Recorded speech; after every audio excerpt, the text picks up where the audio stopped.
Hey there everyone, this is the Shadow Ranger, and this is a video of something that I'm going to call Hindsight, the Immortal storyline.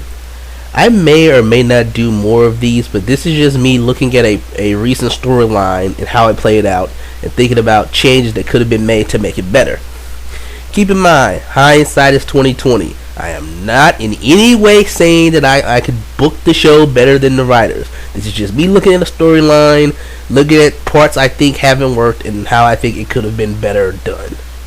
Again, I am in no way saying that I'm a better booker, I could book the show better than WWE, or I could book the show better than TNA. Just looking at something in hindsight, based on how the storyline is played out and how it has been received by the wrestling fans and the wrestling community as a whole. In this one, I'm going to look at the Immortal storyline and two changes that I think could have been made that would have made the story a little better, and that it wouldn't have received so much flack. And they're just two. The first is Hogan and Bischoff should not have been the ones to take over the company. I think that someone brand new should have been the main focus of this storyline and taking over the company. What I think should have happened is that a new character should have been introduced. Just an act, not a wrestler, just someone that we've never seen in wrestling. A brand new person, just an actor. That's someone that's not a wrestler, an actor. And he should have been introduced as Dixie Carter's new business partner. And he should have been the one to take over the company. And then the storyline should have been changed that he used Hogan as a way to get Dixie to partner with him so he could put in his plan to take over the company. This should have been revealed as more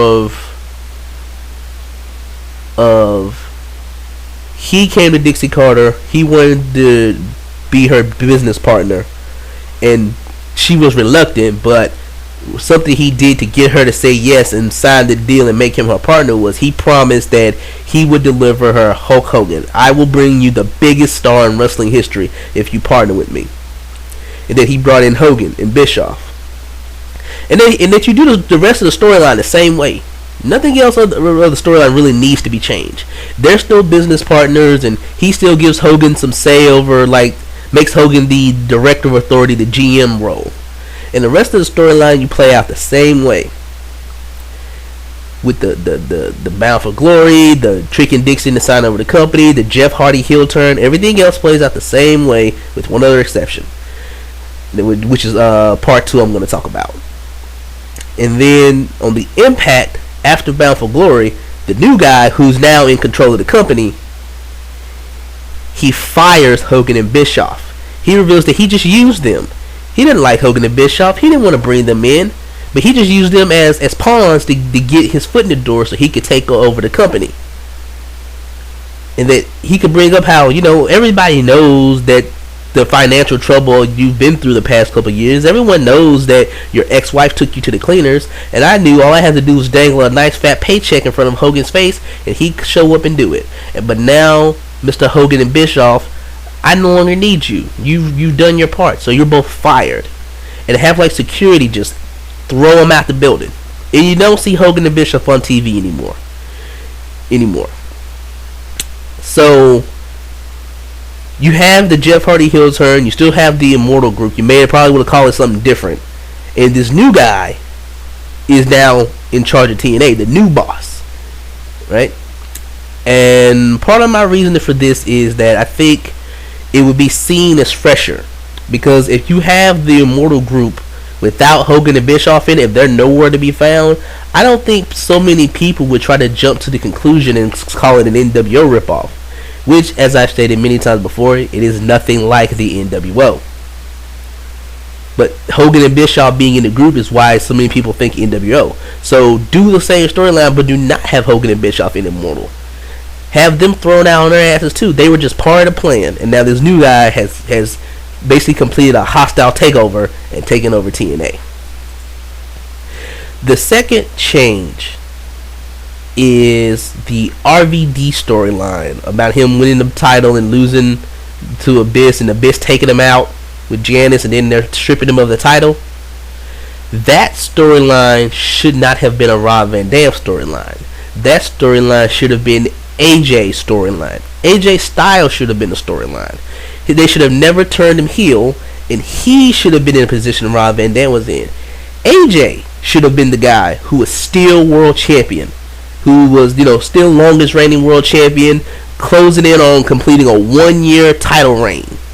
I mean, when's the last time we saw a 1-year title reign? Because AJ, as he was now, was still champ for 7 months. He should have been closing in on a 1-year title reign. AJ should have been the one who gets attacked by Abyss and taken out and then be sent to the hospital and be have them take the belt off him and put it up for grabs at Bound for Glory. And he should now be the main babyface who's now going after Jeff Hardy and Immortal to one, take down Immortal, beat Jeff Hardy, and get back the world title that he never lost. The storyline is good. You just have the wrong person doing it. Instead, they put doing this storyline with Rob Van Dam, who, I mean, people like Rob Van Dam, but they're not gonna boo Jeff Hardy as a heel if Jeff Hardy's facing Rob Van Dam. They like Jeff Hardy more. But someone they do like more than Jeff Hardy is AJ Styles. The TNA fans like AJ Styles more than pretty much anybody. If AJ was the babyface going after Jeff Hardy, the TNA fans would cheer for AJ and they'd boo Jeff Hardy. So yeah, so those are just the two changes I think, just looking back in hindsight, excuse me, that I would have made to this storyline. And I think that would have made the storyline a little bit better, and I think more people would be into the storyline and more accepting of it, and I don't think it would have been criticized as much. Again, I am in no way saying that I can book the show better than TNA, or I'm better than Russo, or they should hire Russo and hire me. I'm in no way saying that. This is just me looking at two small changes to one storyline. Leave feedback. Let me know what you think of what I came up with. If you like my video, subscribe. Follow me on Twitter at TJSmith3. This is the Shadow Ranger. Thank you for listening. I'm still sick, so I apologize for my voice. Bye.